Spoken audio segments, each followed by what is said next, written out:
everyone, welcome, and I hope you're all having a wonderful day. Mine is not as good. I mean, it's a Friday, it's great, so it's good, but at the same time I'm feeling a bit ill, and it might be because I've been lacking some rest lately. It's been a little bit of a crazy week driving to work. There's a lot more traffic for some reason, a lot more accidents as well. I don't know what's going on. I think it's because people are entering again in a routine after the holidays.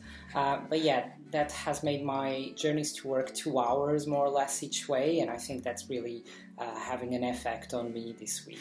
Also, I had a wonderful weekend last weekend. I went to visit this friend who lives in the countryside, and it was a great group of friends. It was really nice, it was really fun, but I guess I didn't have a lot of rest, even though it was in the countryside and it allowed us to bond a lot more because there was nothing else to do around there other than talk to each other and play games and drinking a lot, which probably contributed to me feeling a bit more tired. And also, the hospitality was incredible, but if you don't sleep in your own bed, you never sleep as well. At least that happens to me now. Guess I'm getting a little bit older as well, and I cannot do these long drinking nights anymore as much as I used to. That's also why I'm looking a bit more scruffy today. I guess I'm a bit too lazy to do anything about it, and I'll just go with it. Oh my god, I didn't realize that I had this chair full of clothes in the background. I normally tidy up around me if I'm doing a video, but that completely escaped me, so you're gonna have to forgive me. So today's video might be a bit more random and have a little bit of a lack of direction, we'll see. I just came across this sentence and, well, let me tell you the whole story.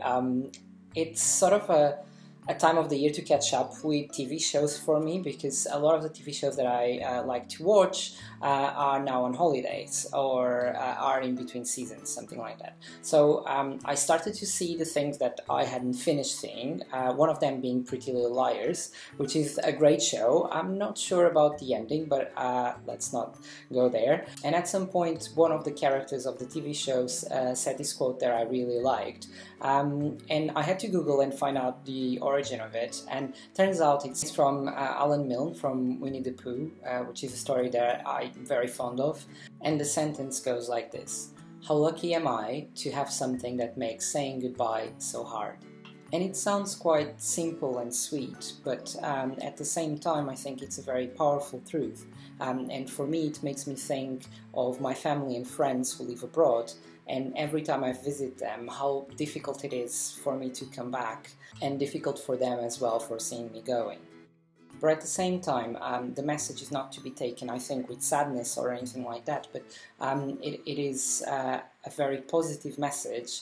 It can just make you incredibly happy if you are in that place and if you realize this. Even if you're having a horrible day, if you're feeling down today, but think about the nice people you have in your life and how important they are for you, how important you are for them, and for being at a stage in your life that you were able to achieve these very deep connections and realize them and be grateful for them. So this sort of opens a window which makes me want to talk about relationships in general, especially mature relationships. This is a very interesting subject for me, and I do sort of engage very well with it. I like to be helpful with my friends and give them relationship advice and vice versa.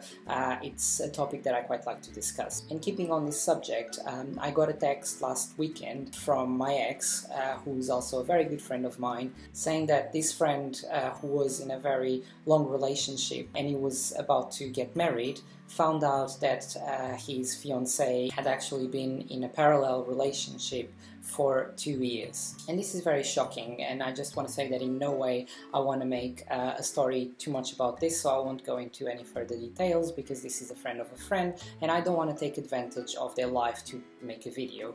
And in second place, I want to say that I'm not defending this fiancé, but I would like to take this to analyze the way we perceive relationships nowadays and how easily it is for us to judge without having all the information.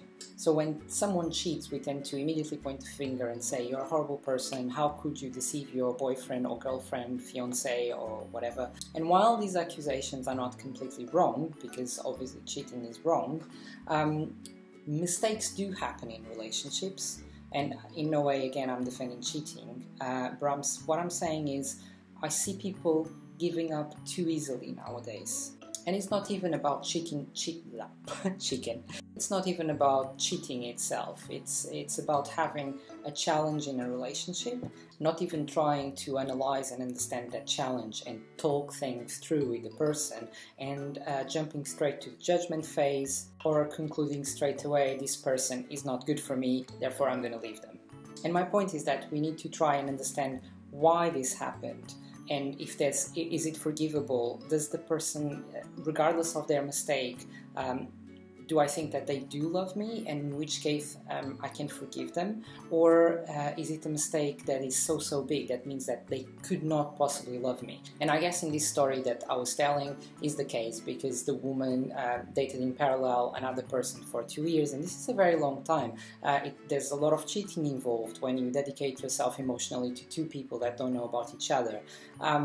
So I guess it is not possible to forgive, maybe, but again, the person who needs to forgive is the person who is in a relationship with her. There's other things other than cheating that can contribute for a relationship to end. It can be an argument, and both people are a bit too pride to carry on. Things were said and not forgiven.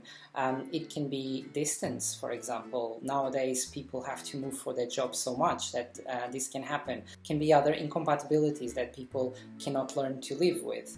And sometimes they don't even want to work them through. They just realize, oh, no, we are too incompatible, we cannot continue this, let's end. The thing is, if you keep doing this in all your relationships, they won't last more than a few months or a year or something like that. From the perspective of someone that was lucky enough, perhaps it's luck, perhaps it's wisdom, to have 3-5 year relationships, I would say that there is a lot of things that you need to forgive, that you need to learn with, and that you need to adapt. And discussion is essential for all that. You need to express to your partner what you're feeling, how they hurt you, and how do you think it's wrong. And even if they don't think it's wrong, it's important that they understand that you do and they are hurting you. I want to grab this cheating thing just because it's one of the major factors that contributes for relationships to end. And I just want to say that I believe, I'm a very monogamous person, but I do think that I would forgive a partner that would cheat on me once. And when I say it, I don't mean it just like that. It wouldn't be something easy to forgive. I would have to go through a logical process of understanding what happened there.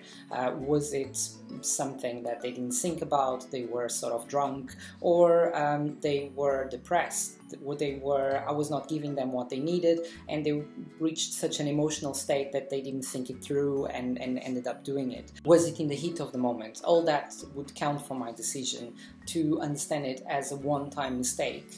And especially if it was a long-term partner, I think a one-time mistake can be erased by several years of happiness.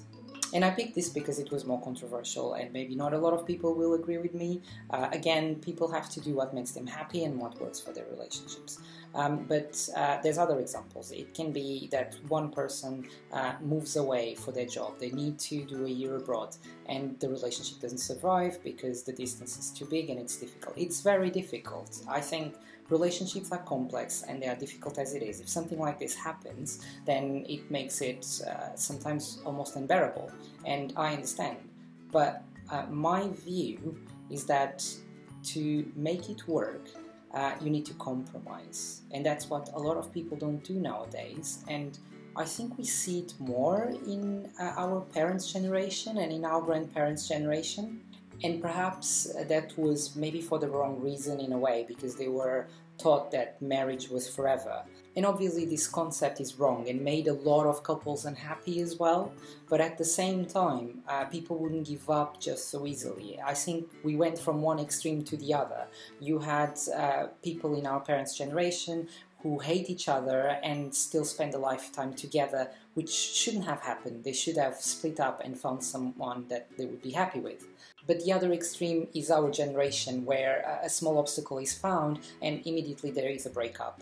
And it's fine if that's what you want. Relationships don't have to last. Some people believe that it's better to have small moments of happiness rather than one lifetime of smaller joys. But this is directed for cases where people actually want to make it last. And I do see a few examples of people complaining that they never have a relationship that lasted more than a few months, and it's very difficult for them to find a partner. And while that might be true, they might be very unlucky. I just want to give the sort of other side of the story. And for me, the other side of the story might be that you're not trying hard enough. So I'm touching a completely different aspect here, and sorry if this is going a bit too randomly, but now we're talking about finding a partner. Finding a partner is a different challenge, and what I do sometimes is asking some of the people who have been trying to find someone but have had some difficulty in, like, have you been dating? Have you been going on dates? And they tell me, oh no, my last date was like 3 or 4 months ago.